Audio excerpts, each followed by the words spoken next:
testigos del poder de la misma en nuestras vidas. No somos, oh Dios, lo que éramos antes, y eso es porque la palabra tuya, oh Dios, que ha llegado a nuestra mente y a nuestro corazón, ha cambiado nuestras formas de actuar, de pensar, nos ha transformado. Hoy, Señor, no será la excepción. Hoy tu palabra, oh Dios, hallará cabida en nuestros corazones.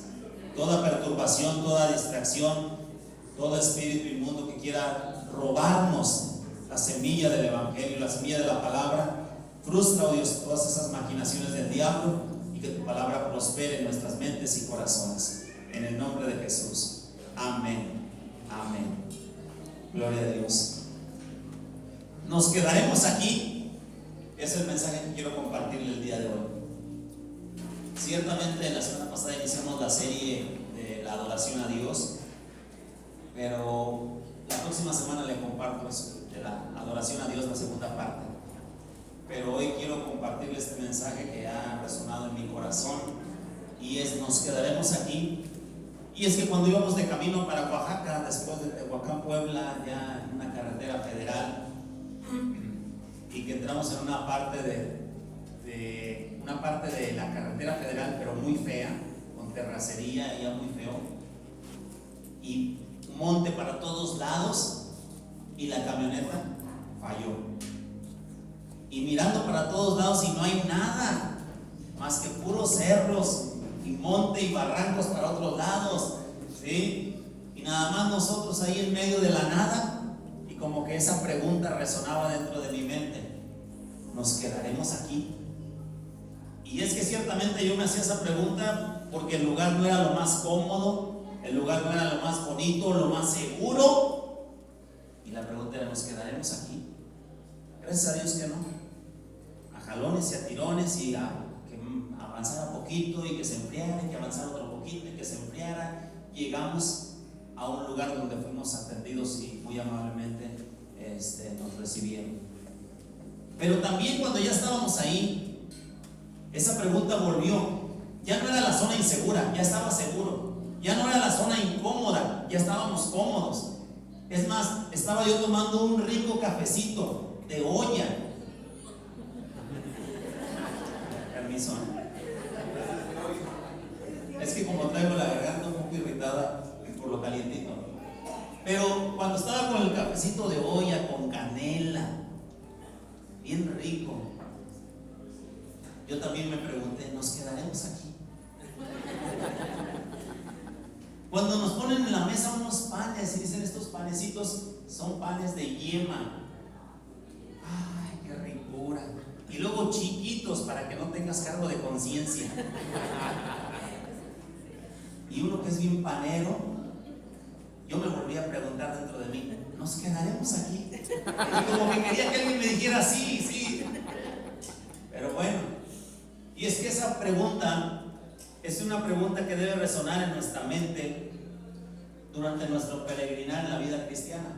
Porque si en mi mente resonó durante esta breve historia de este viaje misionero, una breve historia, un breve viaje de 5 días, pero la vida cristiana es un viaje que comienza el día que tú y yo le entregamos nuestra vida a Cristo, y termina ese viaje el día en que partimos con el Señor, porque muramos o porque Cristo venga por nosotros. Y mire que eso de la venida de Cristo ya está más cerca hoy que el día de ayer y que el día en que tú y yo creímos. Pero la pregunta es: ¿nos quedaremos aquí? ¿Aquí en dónde? Bueno, quiero ilustrarte esto de las etapas de la vida cristiana, o del viaje del cristiano, ¿sí? Del viaje tuyo y mío, del viaje nuestro como iglesia, a través de una historia que está en el segundo libro de Reyes. En el segundo libro de Reyes, capítulo 2, quiero leerte unos versículos. El versículo 1 al 12 es una porción un poquito larga, pero con mucha riqueza y mucho contenido para ti y para mí. Y de ahí vamos a basar nuestro mensaje que Dios tiene para nuestra vida esta mañana. Dice así la palabra de Dios, segundo libro de Reyes, capítulo 2.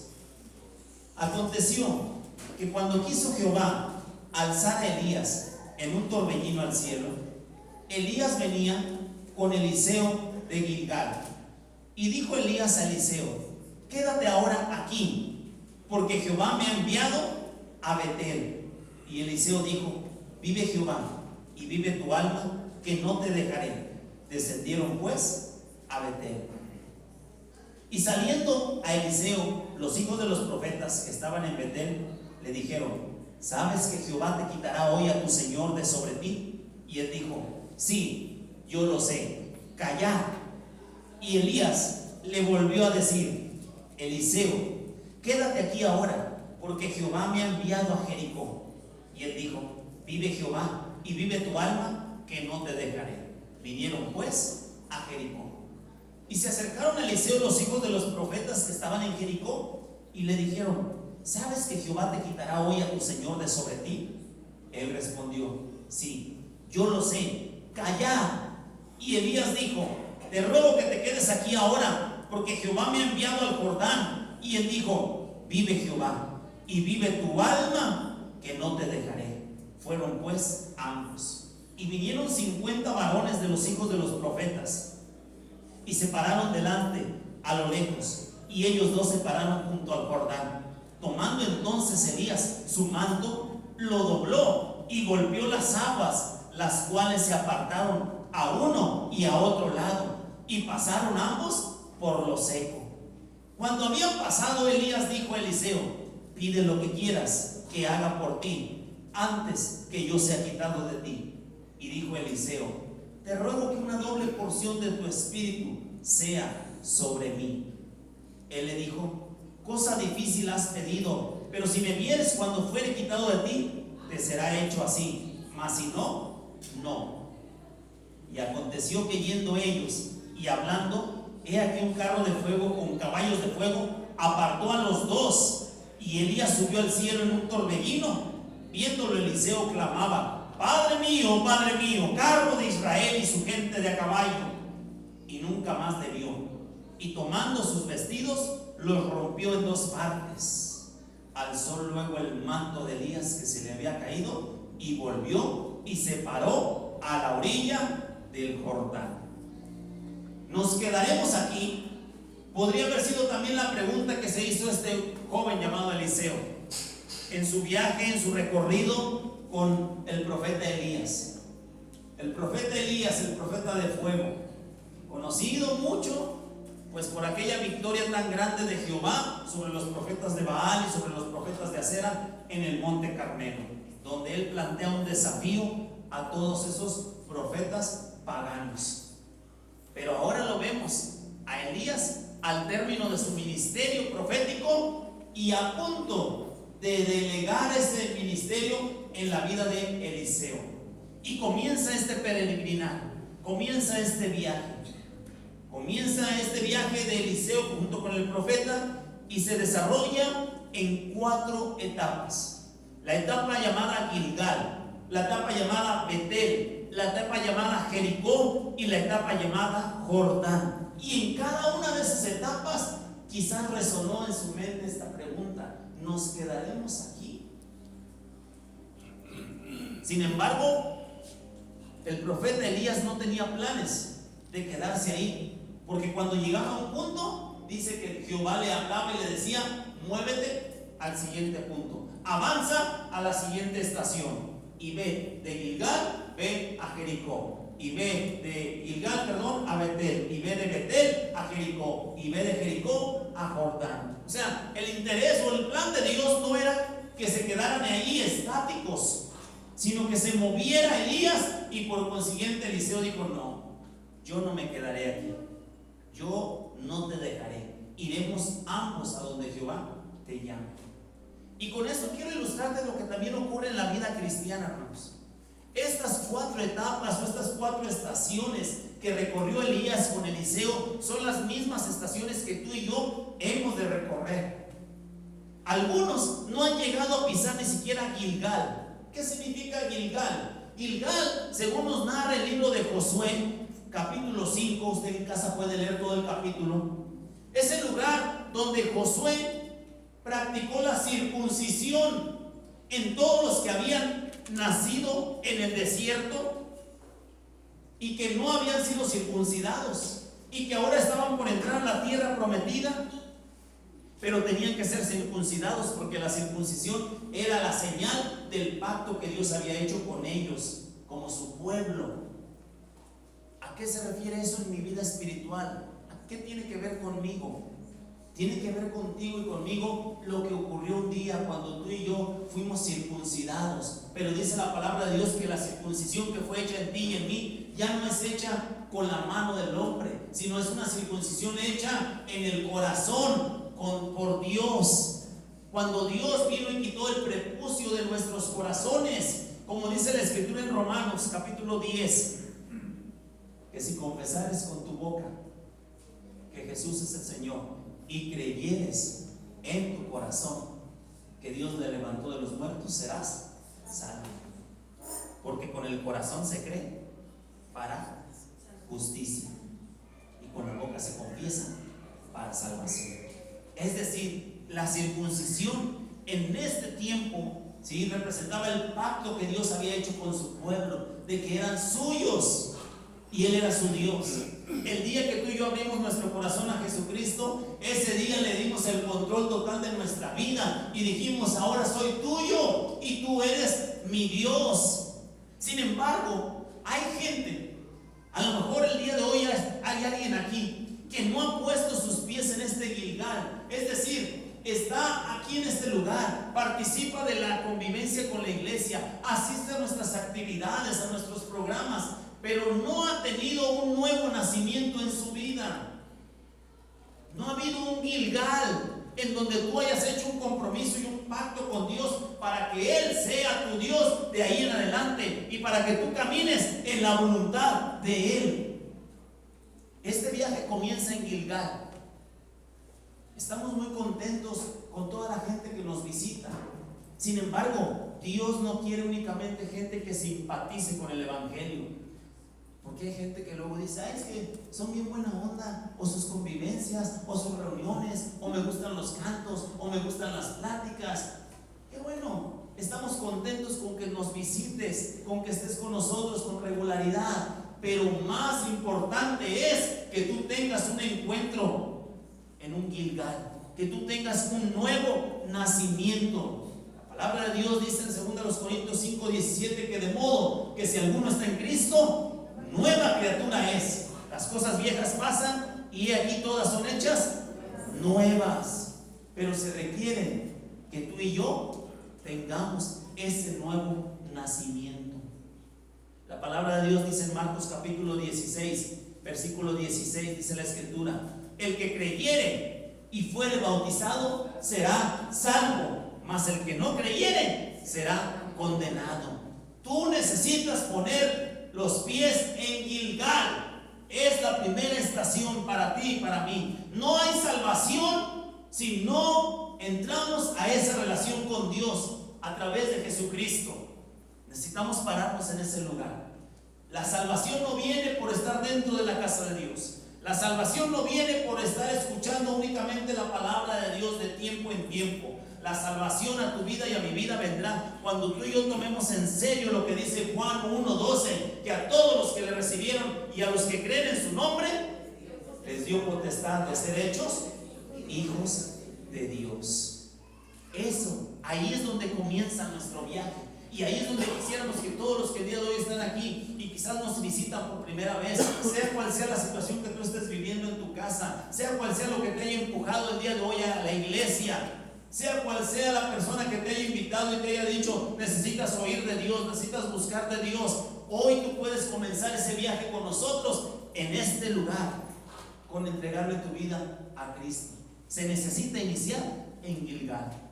Cuando estaban en Gilgal, Jehová habló, dice el versículo 2, y dijo Elías a Eliseo: quédate ahora aquí en Gilgal, porque Jehová me ha enviado a Betel. Y Eliseo dijo: vive Jehová y vive tu alma, que no te dejaré. Y fueron ambos a Betel. Dios hace un llamado al profeta Elías y le dice: de Gilgal, muévete a Betel. Hay un avance. Y Eliseo dijo: yo no me quiero quedar aquí. Pregunta para ti: ¿nos quedaremos aquí, en ese punto llamado Gilgal? nos quedaremos ahí a gusto y conformes con lo que es la experiencia del nuevo nacimiento. Bueno, ya le entregué mi vida a Cristo, ya soy salvo, ¿sí? Él perdonó mis pecados, ha cambiado mi vida. Qué bueno, gracias a Dios. ¿Nos quedaremos ahí o avanzaremos al siguiente punto, a Betel? ¿Qué representa Betel en la vida tuya y en la vida mía, en la vida nuestra, iglesia? Betel representa ese lugar que Jacob, cuando venía huyendo de su hermano Esaú, llegó a un territorio en donde se sintió solo, se vio solo y le llegó la noche, tomó una piedra, la puso como almohada, se recostó y dice que entonces al dormir tuvo un sueño. ¿Qué soñó? Miró que estaba una escalera, ¿sí? Que daban en la tierra y el otro extremo en el cielo, y ángeles que subían y bajaban, subían y bajaban por esa escalera. Y él se llenó de temor y dijo: ciertamente esto no es otra cosa más que casa de Dios y puerta del cielo. Y se levantó y derramó aceite sobre esa piedra y llamó el nombre de aquel lugar Betel, porque su nombre antes era Luz, que significaba almendro, pero ahora le cambió el nombre a Betel. Tú y yo nos quedaremos aquí a gustos, tranquilos y conformes con la experiencia del nuevo nacimiento, conformes con el hecho de saber de que ya somos perdonados y que si hoy muriéramos, con Cristo nos vamos, o que si hoy fuera el día de su venida, con Él nos vamos. Con eso nos vamos a quedar a gusto y conforme cuando hay un Betel que está esperando por nosotros, una casa de Dios y puerta del cielo, es decir, un lugar donde no únicamente tú y yo somos recibidos como hijos de Dios, sino que nos integramos a la familia de Dios. Eso significa hacer vida de iglesia. Hacer vida de iglesia. Como el día de hoy que recibimos a nuestros hermanos, hacen un compromiso para hacer vida de iglesia. Ya recibieron su salvación el día que creyeron a Cristo. Ya tuvieron su Gilgal en su vida. Pero hoy dijeron: quiero hacer de este lugar Betel, casa de Dios y puerta del cielo. Quiero hacer vida de iglesia. ¿Qué es eso? Pues el compromiso con Dios y con su iglesia. ¿Sí? El comprometerme con la casa de Dios, venir a la casa de Dios y hacer vida de iglesia. ¿Cuánta gente no ha recibido a Cristo en su corazón en una campaña? ¿Cuánta gente no ha recibido el perdón de sus pecados en una actividad de evangelismo? ¿Cuánta gente en el hospitalario no ha recibido salvación porque Dios les ha perdonado sus pecados? Pero no han pasado a esta otra estación que es Betel y hacer vida de iglesia. ¿Por qué es que te conviene a ti, mi hermano, que quizás eres recién convertido, que estás conociendo del evangelio, llegar a esta otra estación llamada Betel y hacer vida de iglesia? Porque donde hay vida de iglesia, ahí Dios trae sueños, como lo trajo a Jacob. Vino un sueño a la vida de él, Dios poniendo ese sueño en la vida de él. Cuando tú y yo empezamos a hacer vida de iglesia, Dios empieza a poner sueños en nosotros. Es decir, no sabíamos qué propósito teníamos en la vida, pero en este lugar Dios empieza a hablarnos. Dios le habló en ese lugar y le dijo: ciertamente te bendeciré. Y empieza Dios a hablar. No es únicamente un sueño, no es únicamente que Dios te da un propósito, ¿sí?, en la vida cuando estás haciendo vida de iglesia, sino que Dios empieza a hablar a ti. Tú y yo no estábamos acostumbrados a escuchar la voz de Dios antes. No conocíamos la voz de Dios. Es más, recién convertidos leíamos la Biblia y no la entendíamos. Conforme fuimos creciendo, fuimos teniendo ese discernimiento para entender la voz de Dios a través de las Escrituras. Pero ¿qué cuando Dios te habla a través de un canto? ¿Qué cuando Dios te habla a través de una situación de la vida? ¿Qué cuando Dios te habla a través de un mensaje? ¿Qué cuando Dios te habla a través de un tiempo de ministración y de oración? Cuando Dios te habla a través de la palabra que Él te da a través de algún otro hermano o hermana. Entonces, todo eso viene y ocurre cuando tú y yo comenzamos a hacer vida de iglesia. Cuando dejamos el Gilgal para movernos a Betel. Ahí hay sueños, ahí recibes promesas, ahí haces compromiso en la iglesia, en la vida de iglesia. Jacob dijo en ese momento, después de ungir esa piedra, dijo: Señor, si tú vas en este viaje y me libras y me traes de nueva cuenta a casa con bien y todo esto, de todo lo que me dieres, le dice primeramente, tú serás mi Dios, y de todo lo que me dieres, el diezmo apartaré para ti. Hacer vida de iglesia habla de comprometernos. Hacer vida de iglesia habla de eso, del compromiso que tú y yo hemos adquirido, de que venimos y hacemos el aseo, de que venimos y participamos en un ministerio, de que venimos y participamos en nuestras ofrendas, en nuestros diezmos, en aportaciones voluntarias para el avance del evangelio. Eso es compromiso. Eso es que ya estoy haciendo vida de iglesia. Que cuando llegue el momento, que cuando alguien, ya seamos nosotros como tus pastores o alguien en un ministerio, te confía algo, te dice: me puedes ayudar en esto, te puedo encargar esto, es porque dicen: le hemos visto caminar, echar raíces en este lugar, y sabemos que si le confiamos algo, va a responder, porque ya está parado en su Betel, ya ha hecho de esta su iglesia, ya ha hecho de esta su casa y su familia. Eso es lo que tenemos que avanzar hacia eso, hacia el Betel. Pero pregunta: ¿te vas a quedar en Gilgal? Nada más con el saber de que eres convertido y eres salvo, ¿o vas a avanzar a un compromiso con Dios y a un compromiso con la iglesia? ¿Te vas a quedar, tú que ya estás comprometido con la iglesia, aquí en Betel? Porque viene Dios y le habla en el versículo 4, dice: y Elías le volvió a decir: Eliseo, quédate ahora aquí, porque Jehová me ha enviado ¿a dónde? A Jericó. Pero respondió Eliseo: vive Jehová y vive tu alma, que no te dejaré. Vinieron pues a Jericó. Ahí está el movimiento. ¿Nos quedaremos aquí, Elías? No sé tú, pero yo no, porque Dios me está llamando a ir a Jericó. Y entonces la respuesta de Eliseo es: pues si tú no te quedas aquí, ni yo me quedo aquí. Vamos a Jericó. Vive Jehová y vive tu alma, que no te dejaré. Y fueron ambos a la siguiente estación, llamada Jericó. ¿Qué es Jericó? Jericó significa conquista. En el libro de Josué, capítulo 6, puedes leer en casa, se nos habla sobre la conquista, la primera ciudad a tomar posesión. Una ciudad que estaba amurallada y bien cerrada, porque ya habían oído de las maravillas que Jehová había hecho con el pueblo hebreo en el desierto, y porque sabían que Jehová ya les había entregado esa tierra. Entonces estaban amurallados y bien cerrados.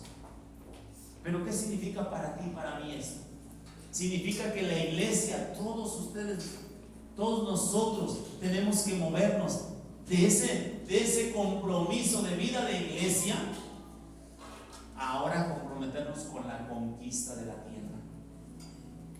Porque qué bonito, hay programas aquí para las damas, gloria a Dios, y tú haces vida de iglesia, participas en los programas de las damas, gloria a Dios, que vienes. Si no vienes, estás en Gilgal. Hay programas para los varones, gloria a Dios, tú vienes al programa de los varones, estás en Betel. Si no vienes, todavía estás parado en Gilgal. Hay programas para los jóvenes, enseñanza para los niños, hay obra social para que tú te actives, el hospitalario, el ministerio infantil, la alabanza. Son programas en donde tú y yo, ministerios, podemos desarrollarnos y ejercitar nuestros dones y talentos. Si no estás en alguno de ellos, estás parado en Gilgal todavía, te falta brincar a Betel en tu compromiso con la iglesia. Pero si tú ya estás parado ahí, gloria a Dios. Pero no tenemos por qué ser una iglesia únicamente de Betel, cuando tenemos que avanzar a la siguiente estación, que es Jericó, es decir, conquistar la tierra. Todavía nos falta mucho, hermanos, mucho por ganar. Basta que tú te pares en tu trabajo y mires a tu alrededor, y todo lo que miras a tu alrededor, lo más cercano, lo más próximo a ti, eso es tu Jericó. Lo más cercano para nosotros como iglesia, eso es nuestro Jericó. Si hablamos de municipios, Tequisquiapan, Amialco, Pedro Escobedo, o para acá atrás que es Huichapan. Si hablamos de municipios, nuestro Jericó más cercano. Pero es que algunas veces la iglesia está tan cómoda dentro de sus cuatro paredes. Estamos a gusto, ¿sí? Estamos siendo ministrados, estamos creciendo, aprendiendo cosas, desarrollando, sirviendo a Dios. Pero hay una tierra por conquistar que nos está esperando. Y tú y yo tenemos que ir ahí. Pero eso algunas veces lo rehuimos. ¿Por qué? Porque eso implica esfuerzo. Porque eso implica hacer estrategia. Porque eso va a implicar trabajar en equipo. Cuando Josué empezó a dar las instrucciones en el capítulo 6, les dejó bien en claro y les dijo que cuando el arca del pacto se moviera, el pueblo iba a avanzar. Si el arca del pacto no se movía, el pueblo no se iba a mover. Él dejó en claro que los sacerdotes iban a cargar. Él dejó en claro que unos iban a tocar. Él dejó en claro quiénes iban a ser los primeros en poner, él dejó en claro la estrategia de dar una vuelta durante 6 días, una vuelta diaria, 6 días, sin gritar, sin decir nada, palabra, todos calladitos. Eso es un reto. Coordínate a toda la gente, ¿no? Y que hagan caso, que sean obedientes en la conquista. Y el 7º día, dice, daremos 7 vueltas. Y entonces, cuando yo les dé la orden, todos entonces gritarán y tocarán trompetas. ¿Y qué ocurrió?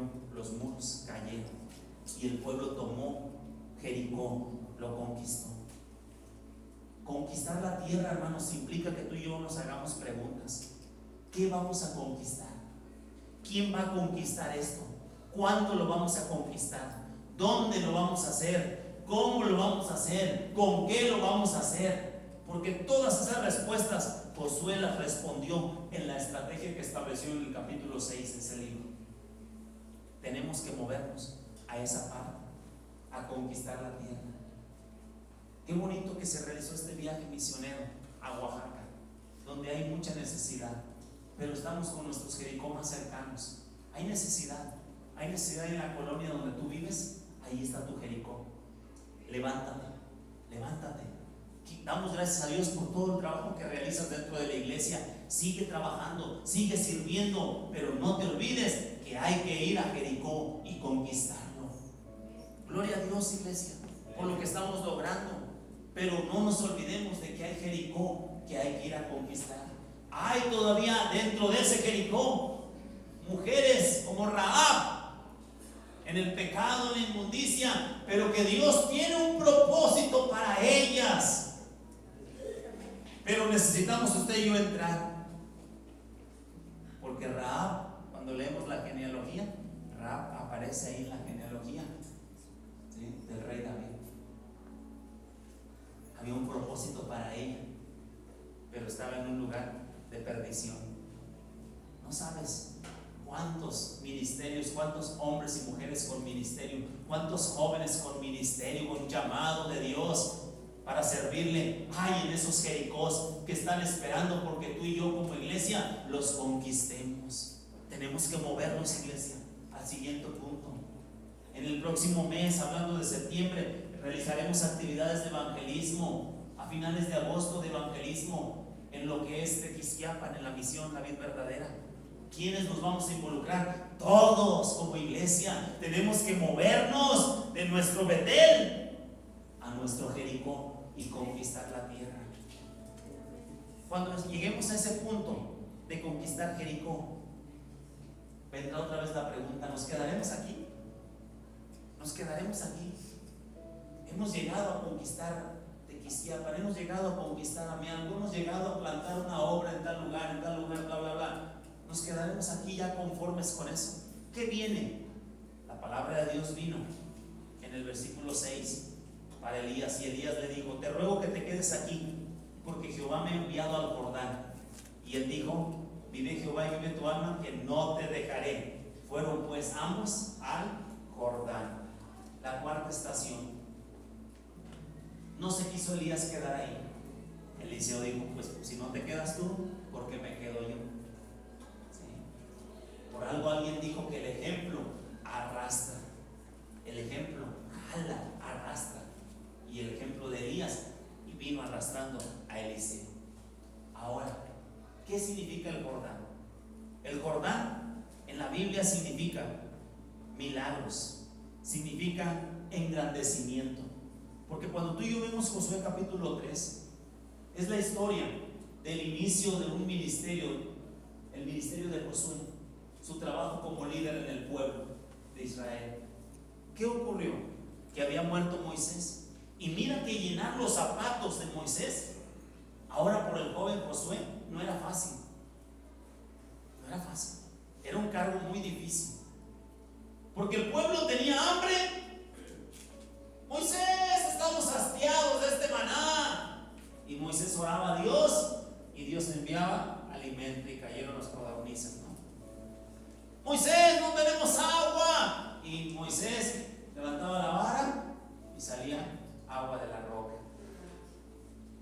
Moisés, el faraón viene detrás de nosotros y delante de nosotros está el mar rojo. ¿Para qué nos sacó Jehová? ¿Para que muriéramos aquí? Y Moisés nomás levantaba la vara y el mar se abría y pasaron en seco.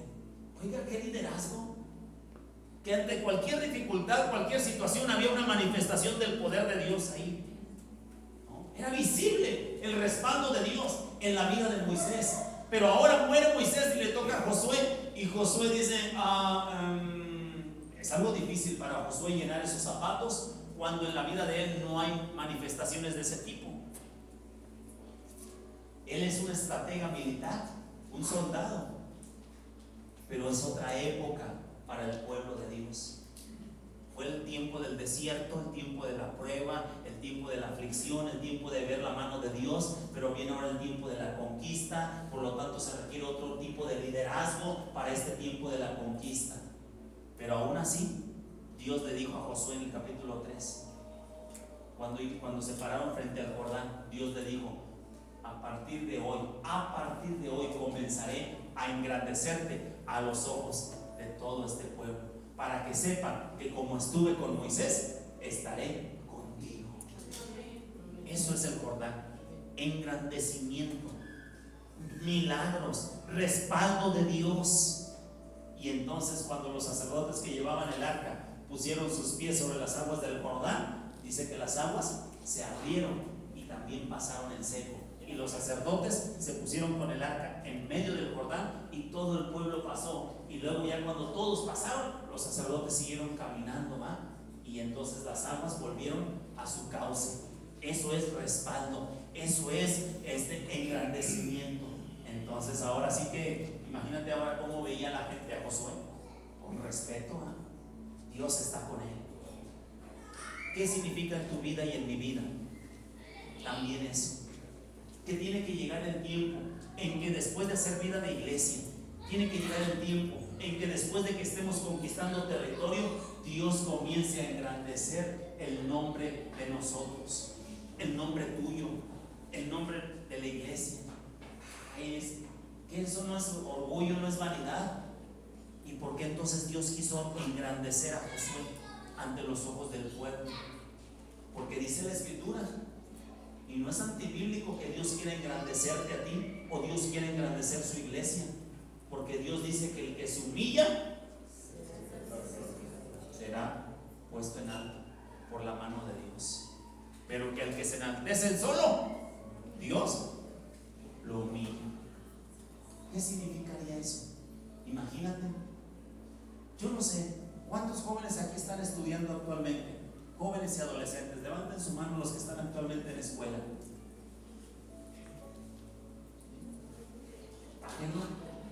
Ahora levanten la mano ustedes.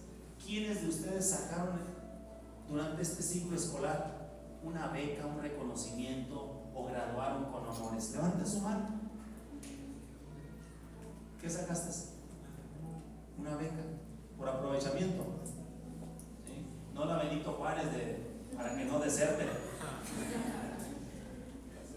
¿Y por qué uno? ¿Y dónde están los demás? Ah, no, pastor, es que el 10 es vanidad. No, Dios quiere engrandecerte.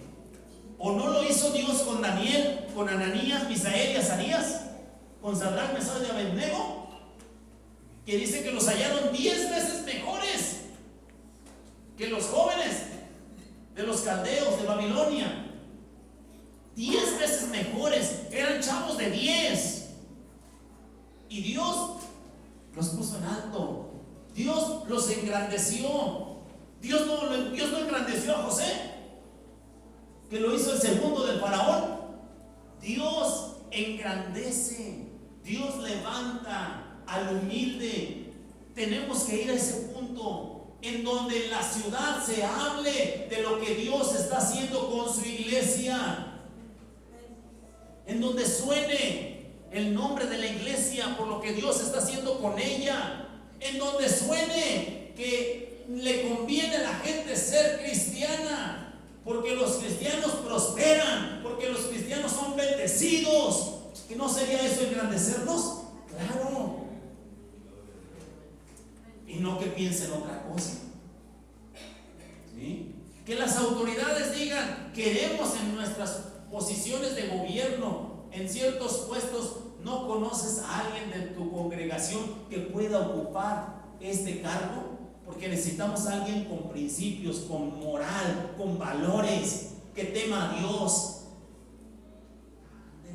No, pues sí, tengo un muchacho que estudió licenciatura en ciencias sociales o ciencias políticas, ese mero. O tengo uno que estudió administración financiera, ese mero, mándamelo. Eso es engrandecer. ¿O usted se quiere quedar ahí en el completo anonimato? No, Dios quiere que vayamos al Jordán. Y en ese Jordán llegó Elías, y dice que dobló su manto, ¿sí? Y golpeó las aguas. Y las aguas del Jordán, cuando Elías las golpeó, se separaron y ellos pasaron del otro lado. Y en ese momento que pasan del otro lado y van hablando, ¿qué ocurre? Carro de fuego y caballos de fuego, dice que vienen y los separan a uno del otro. Y en ese momento Elías es llevado en un remolino al cielo. Y le habían dicho: si me ves, te será hecho lo que has pedido. Y él exclamó: Padre mío. Y empieza a decir, ¿no?, la experiencia que había visto. O sea, para que no le hicieran de chivo los tamales, ¿no? No, yo quiero lo que pedí. Y ahí está la prueba de que sí me di cuenta de que los ojos los tenía puestos en ti, porque estoy declarando lo que vi. Y en eso dice que el manto que se había caído de Elías, él fue y lo tomó. Y ahí está un reto ahora para este hombre llamado Eliseo. Y es que Elías representa una generación. Pónganse de pie aquí todos los que tienen 40 y más. Ahí en su lugar, pónganse de pie. No los esconda, hermano, se le notan. 40 y más. Ahí están. 2, 4, 6, 8, 10, 12, 14, 16, 18, 20, 22, 24, 26, 28, 30, 32, 34, 36, 38, 40, 42, 44, 45. Puede sentarse. Póngase de pie los que tienen menos de 40. Otra vez. Menos de 40. ¿Sí? ¿Tienen más de 40? 2, 4, 6, 8, 10, 12, 14, 16, 17, 18, 19, 20, 21, 22. ¿Ok? Pueden sentarse. 45 mayores de 40, 22 menores de 40, la mitad. Y esas son las dos generaciones que convergen en este lugar, como las dos generaciones que convergieron en este viaje que comenzó en Gilgal y terminó en el Jordán. La generación de Elías, la generación saliente, el ministerio que va de salida, y la generación de Eliseo, la generación de la transición, la generación que viene a darle continuidad al ministerio profético para ese lugar, para ese tiempo. Y aquí convergen igualmente dos generaciones: la generación de más de 40, la generación que va a salir, y la generación que viene detrás de nosotros, menores de 40, ¿sí? Menores de 20, una generación que quizás, ¿sí? Que quizás ya esa generación no muera, porque esa generación le toque la venida de Jesucristo. Puede ser. Pero usted y yo, como generación de 40 y más, vamos de salida. ¿Y qué ocurrió? Que cuando Eliseo ahora se ve en el Jordán, había que regresar. Y mira hacia atrás, y que se encuentran las aguas del Jordán. Digo, bueno, aprendí de mi maestro que lo único que tengo que hacer es tomar el manto y golpear las aguas. ¿Y qué hizo él? Golpeó las aguas, y las aguas se abrieron, y él volvió a pasar. Pero yo me pregunto, esa generación de menos de 40, esa generación de jóvenes, de adolescentes que viene detrás de nosotros, ¿sabrá qué hacer con esto? ¿Sabrá qué hacer con esto? A lo que usted y yo les vamos a dejar, ¿sabrá qué hacer con esto? ¿Esto qué es? No es lo que sea la tela, el manto, el evangelio, la iglesia. ¿Sabrá qué hacer? ¿Sabrá qué hacer ante los retos que se enfrentan y se van a enfrentar el día de mañana? ¿Qué haría la generación de estos chavos? ¿Usted cree que van a golpear las aguas? Construyamos un puente. Sí, van a construir un puente, pero eso depende de usted y de mí. Si ellos construyen un puente o toman el manto y golpean las aguas. Un ejemplo: esas aguas del Jordán van a representar el día de mañana un endemoniado, un oprimido por un espíritu inmundo. ¿Qué hacemos nosotros? Golpeamos las aguas, es decir, oramos, clamamos, declaramos libertad de Cristo, clamamos a la sangre de Cristo, y el demonio se va. ¿Qué va a hacer la generación siguiente? Va a construir un puente, es decir, no va a golpear las aguas, no va a ejercitar lo que nosotros hemos ejercitado. En lugar de eso, terapia, psiquiatra, pastillas, esto, lo otro, declarar esquizofrenia, declarar persona neurótica. Vea Neuróticos Anónimos. ¿Qué son esos puentes? En lugar de golpear las aguas.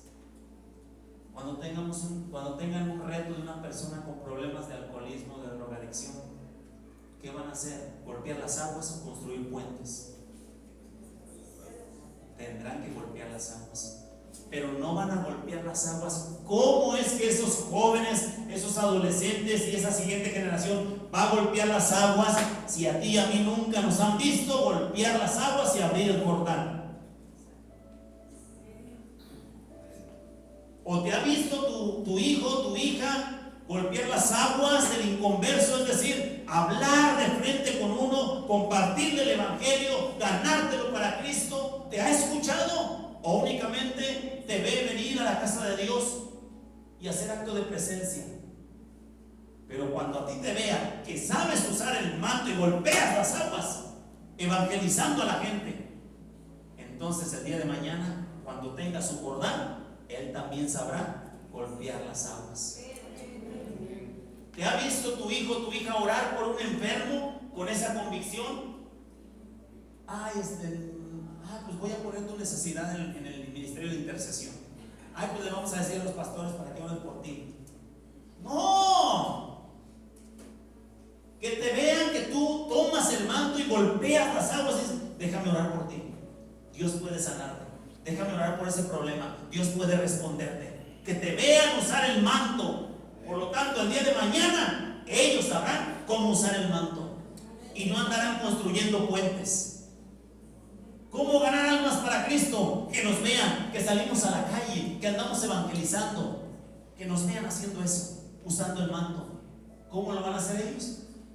¿Cómo les enseñemos? ¿O van a construir puentes? Vengan todos, les vamos a dar despensas. Uy, pues la iglesia se les va a llenar. Seguramente. ¿No? Vengan todos, les vamos a darles lo que sea. Y la gente va a llegar. No va a haber convertidos. Va a haber convenencieros. Pero porque la generación estará construyendo puentes en lugar de usar el manto y golpear las aguas. ¿Sí? ¿Qué tenemos que hacer usted y yo? Enseñarles, iglesia. Tomar el manto y darles ejemplo de qué es lo que se hace. Esto no me refiero a las cosas místicas ni nada de eso. Estoy hablando de una alegoría, de que usted y yo tenemos que dar ejemplo y modelar para ellos. Es decir, nuestra vida cristiana comienza en el Gilgal, cuando hacemos un compromiso con Dios y le entregamos nuestra vida, pero viene creciendo, vida de iglesia en Betel, viene creciendo a un Jericó que vamos a conquistar la tierra, viene creciendo a un Jordán en donde Dios comienza a engrandecernos, a manifestar su gloria y su poder respaldándonos, pero también viene al punto de que tenemos que pasar el manto, pasarlo a la siguiente generación, lo tenemos que entregar. Si Cristo no viene en 25 años, por mucho en 25 o por 30 años, tendré que entregar este manto. ¿A quién? ¿Sí? La pregunta no es tanto a quién, la pregunta que me da miedo es: ¿estará listo en 25 años esa persona para tomar el manto? ¿De quién depende? ¿De Dios? No, también es responsabilidad mía ir preparando a esa persona. Claro, no preparo a uno en especial, sino en la preparación de todos. ¿Por qué estoy en el instituto bíblico? Pues ¿por qué? Porque tengo que preparar. Porque de ahí, seguramente de ahí va a surgir quien en 25 años o 30 años, si Cristo no ha venido, tome este manto y que esté lo mejor preparado que yo, para llevar a la iglesia en ese tiempo a donde Dios la quiere. Pregunta: ¿tú estás haciendo lo mismo? ¿Tú tienes un manto como mujer en la alabanza, en la proyección? ¿Estás preparando? ¿A quién le vas a dejar esto? El día que Cristo te mueva, te llame a otro lugar, te llame a su presencia, ¿quién lo va a tomar? ¿Quién va a seguir? Es responsabilidad de usted y de mi iglesia llegar a ese punto. Tomemos conciencia ya hoy en día de que tenemos que pasar el manto. Yo quiero que pasen los chicos que estaban en la alabanza, los jóvenes de la alabanza, los que estaban cantando, los jóvenes.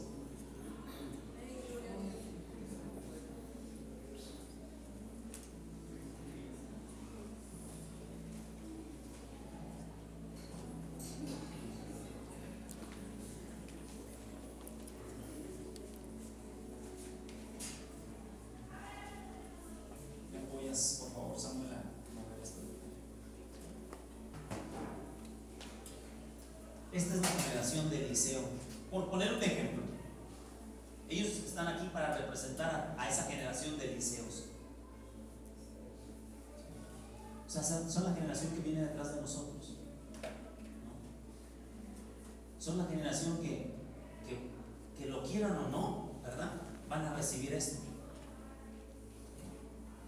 Lo sepan usar, es responsabilidad suya y mía modelar el qué se hace con esto, cómo se hace, cómo se cuida el evangelio, cómo se promueve el evangelio, cómo se propaga el evangelio de nuestro Señor Jesucristo, cómo se defiende el evangelio de nuestro Señor Jesucristo, cómo se cuida la iglesia, cómo se pastorea la obra del Señor, cómo se desarrolla la iglesia.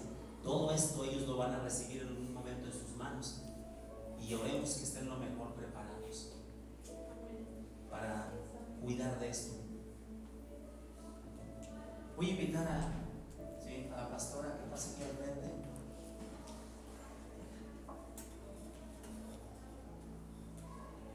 Y se pare detrás de ellos. Háganse más para adelante ustedes, muchachos. Nuestros diáconos.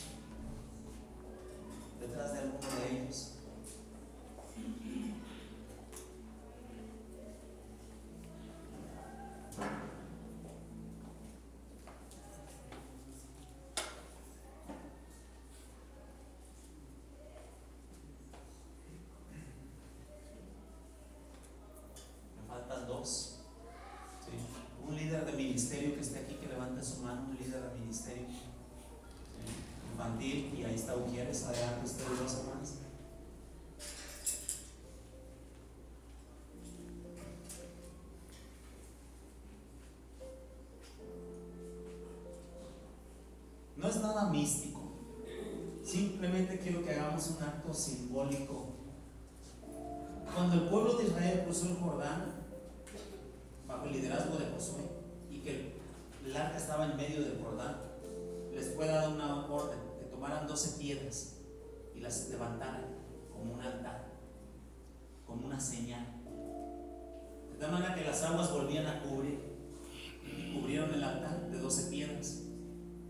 Pero cuando las aguas del Jordán bajaran, ahí se iba a ver eso, ahí iba a estar, y las generaciones iban a preguntar: ¿y qué es eso? Ese montón de piedras. No, hijo, no es un montón de piedras, ese es un testimonio de lo que Dios hizo con nosotros, que nos sacó de Egipto y nos trajo por 40 años por el desierto y nos hizo cruzar este río Jordán para conquistar esta tierra en la que tú hoy habitas.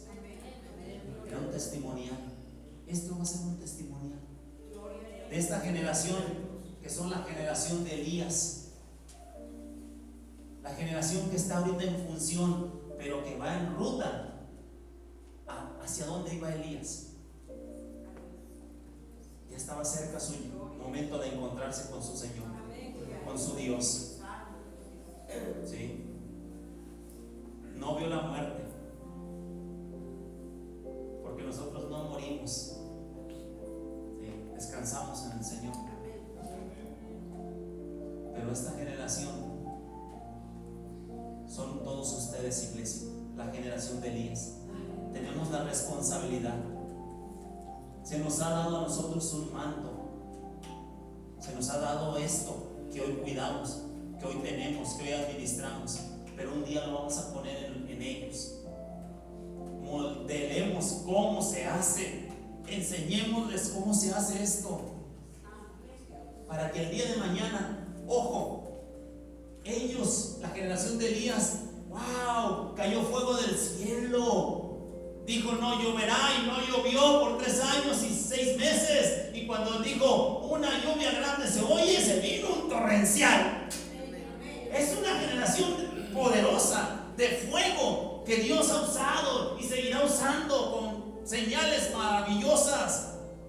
Pero la generación de Eliseo hizo el doble de milagros.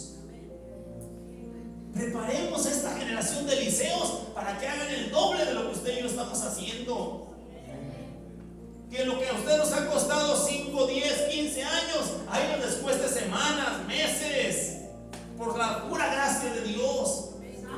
Una generación de influencia, porque dice la Escritura que cuando Eliseo murió, murió de una enfermedad, fue sepultado y días después llevaban a otro muerto, que cayó el muerto sin querer, se les cayó y cayó en la tumba de Eliseo y tocó los huesos de Eliseo. ¿Y qué ocurrió? Resucitó. Eliseo fue de influencia aún después de muerto. Nuestra oración y nuestro deseo debe ser que esta generación de Eliseos sean de influencia aún después de muertos. Si la influencia tuya y mía termina aquí, gloria a Dios, pero que la influencia de ellos siga aún después de que ellos mueran. Es más, aún después, ya sea que no mueran, sino que Cristo venga por ellos, pero ya no estén aquí en la tierra, aún así ellos sigan siendo influencia.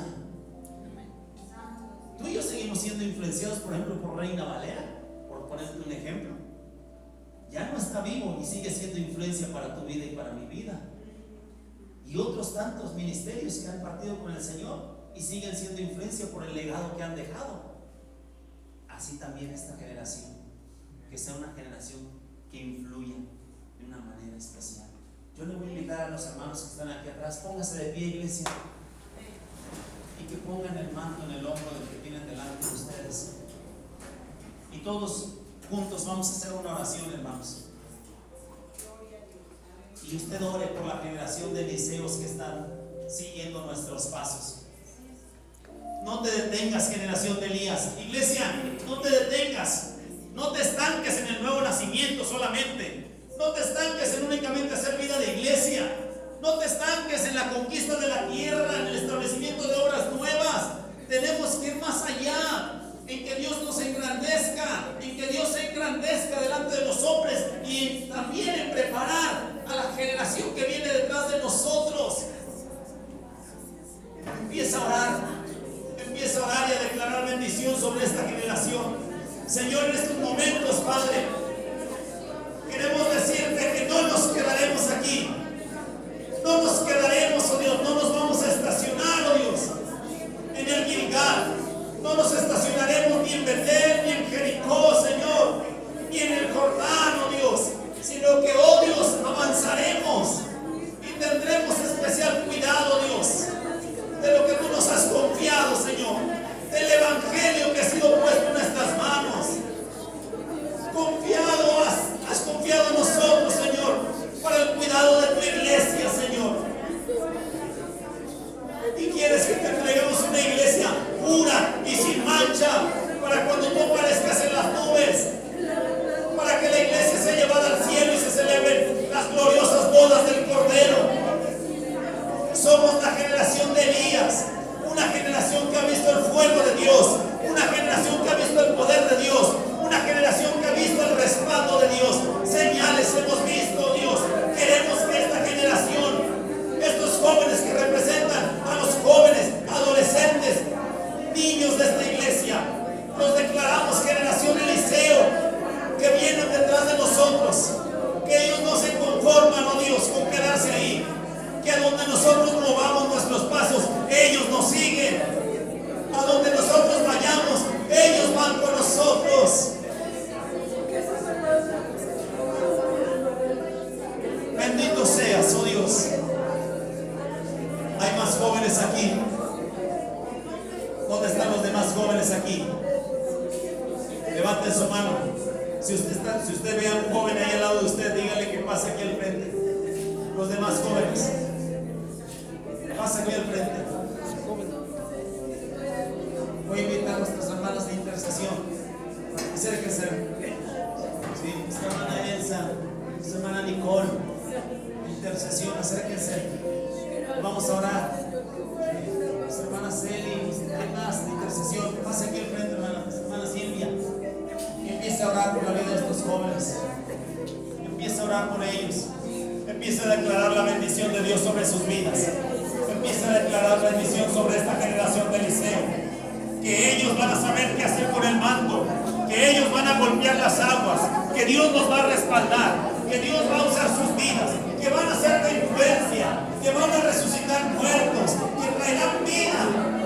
Vida. Obra, oh Dios. En el nombre de Jesús.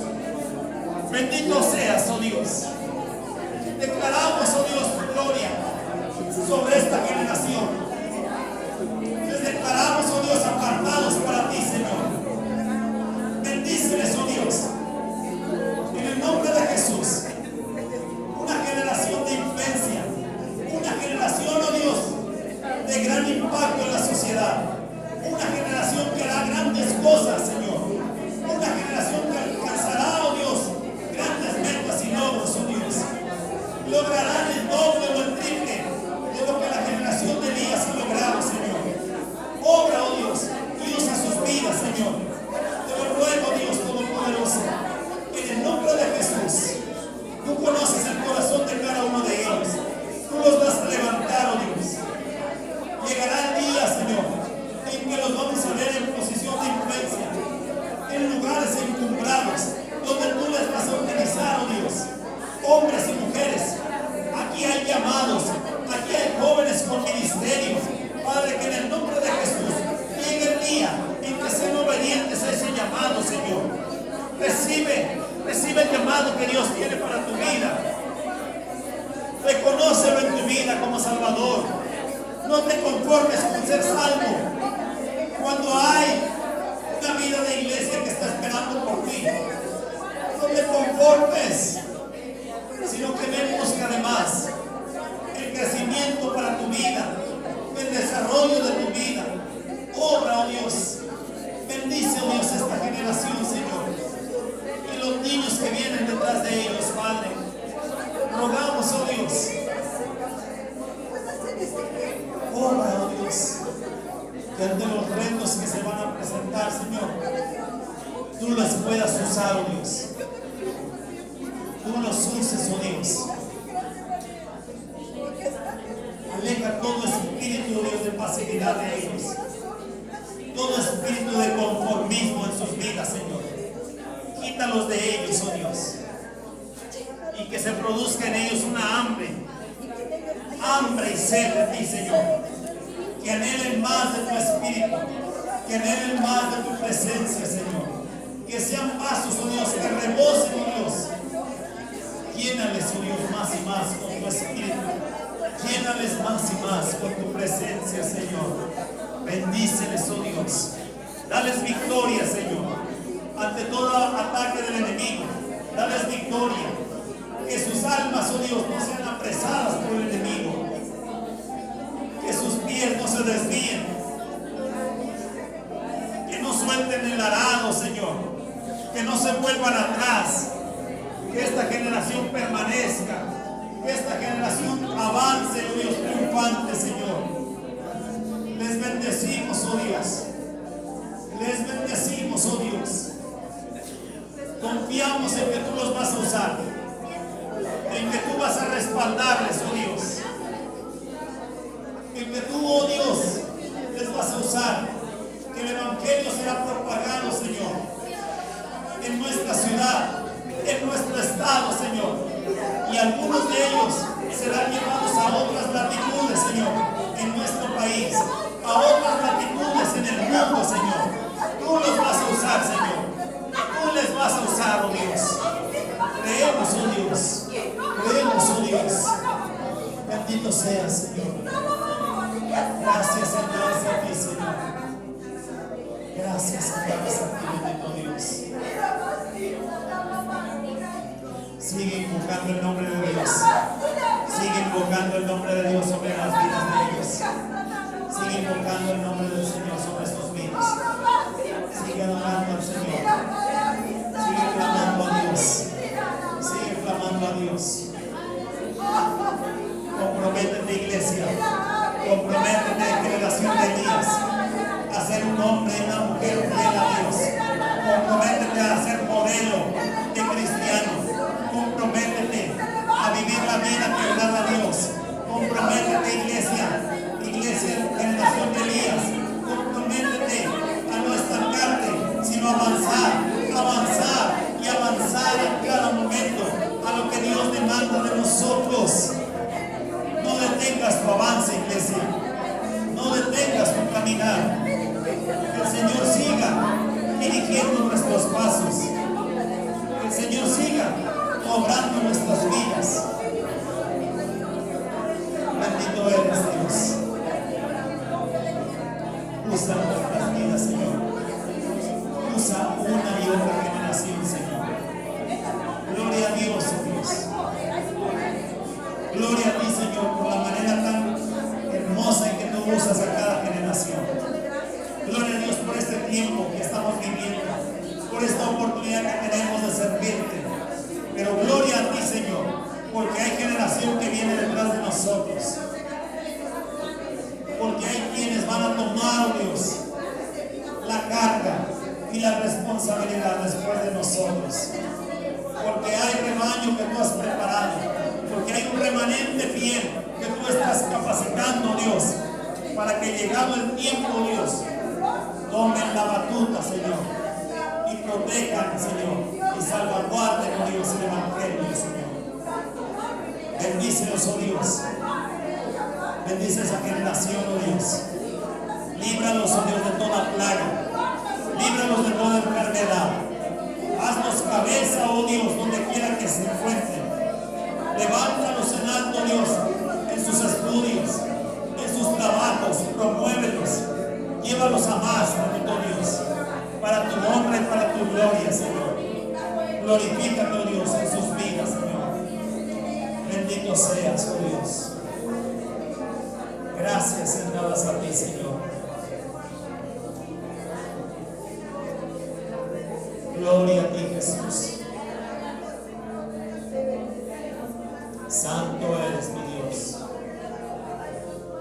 Gloria al nombre tuyo, Jesús. Aleluya.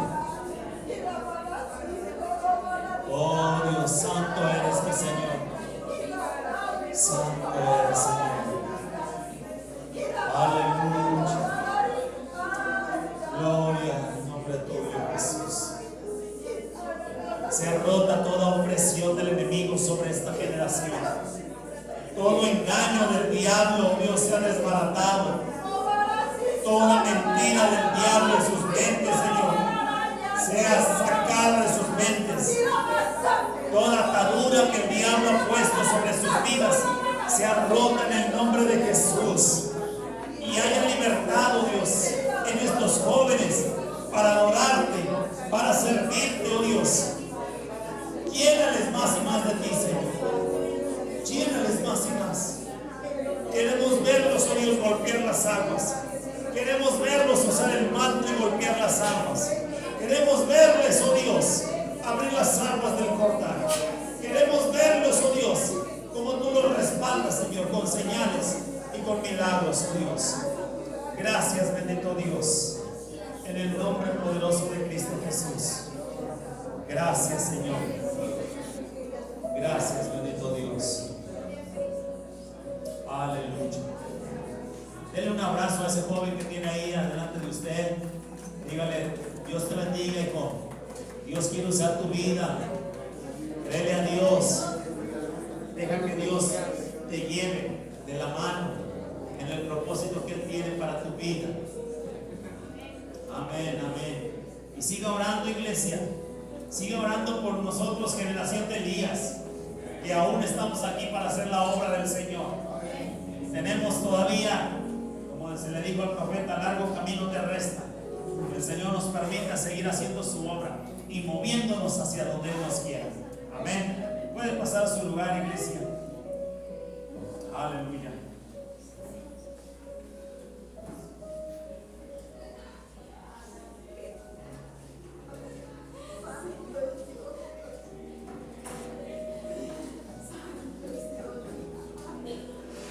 Gracias sean dadas a Dios, aleluya. Él es bueno. ¿Puedo ocupar su lugar un momento? Vamos a pasar el tiempo de nuestras ofrendas.